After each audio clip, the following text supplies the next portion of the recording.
বাংলাদেশের প্রধান দুই রাজনৈতিক দল আওয়ামী লীগ ও বিএনপি দ্রুততম সময়ের মধ্যে নির্বাচন দিতে অন্তর্বর্তী সরকারের কাছে দাবি জানিয়েছে, কিন্তু এই দাবি প্রত্যাখ্যান করেছে সাবেক প্রধানমন্ত্রী শেখ হাসিনাকে ক্ষমতাচ্যুত করার আন্দোলনে অংশ নেওয়া শিক্ষার্থীরা।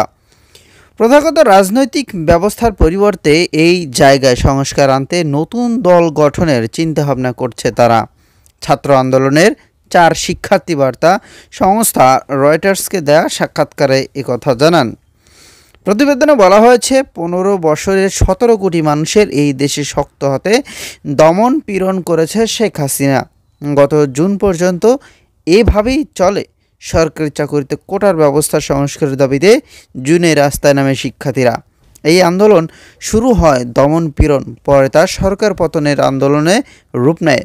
ক্ষমতাচ্যুত হয় শেখ হাসিনা সরকার। গত 15 বছরে যা হয়েছে তার পুনরাবৃত্তি না ঘটার প্রত্যাশা জানিয়েছে ছাত্র আন্দোলনের শিক্ষার্থীরা। গত 3 দশকের বেশিরভাগ সময় ক্ষমতায় ছিল আওয়ামী লীগ নয়তো বিএনপি। এই দুই দলের সর্বোচ্চ নেতা শেখ হাসিনা। খালেদা জিয়ার বয়স এখন 70-এরও বেশি। এমন অবস্থায় দেশে সংস্কার আনতে নতুন রাজনৈতিক দল গঠন নিয়ে আলোচনা করছে শিক্ষার্থীরা। রয়টার্সকে এমনটাই বলেন মাহফুজ আলম নামে এক শিক্ষার্থী। সরকার এবং সমাজের বিভিন্ন শ্রেণীর মানুষের পেশার লিয়েজো করতে গঠিত কমিটির প্রধানের দায়িত্বে আছেন তিনি।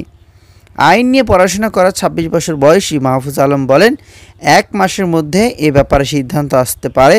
রাজনৈতিক প্ল্যাটফর্ম গঠনের আগে সাধারণ ভোটারদের সঙ্গে এ নিয়ে আলাপ করতে চায় শিক্ষার্থীরা।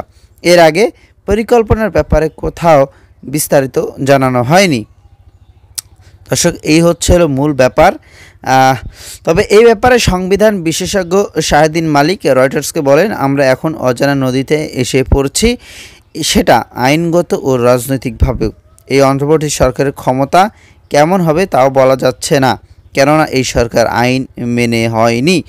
বাংলাদেশের বর্তমান পরিস্থিতি নিয়ে প্রায় 30 জনের সঙ্গে কথা বলেছে রয়টার্স। এর মধ্যে শিক্ষার্থীরা ছাড়াও রাজনৈতিক দলের নেতা ও বিশ্লেষক রয়েছেন।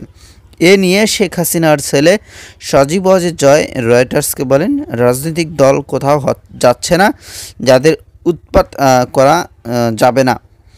এখন হোক কিংবা আওয়ামী লীগ কিংবা বিএনপি ক্ষমতায় আসবে, আমাদের সহযোগিতা ছাড়া আমাদের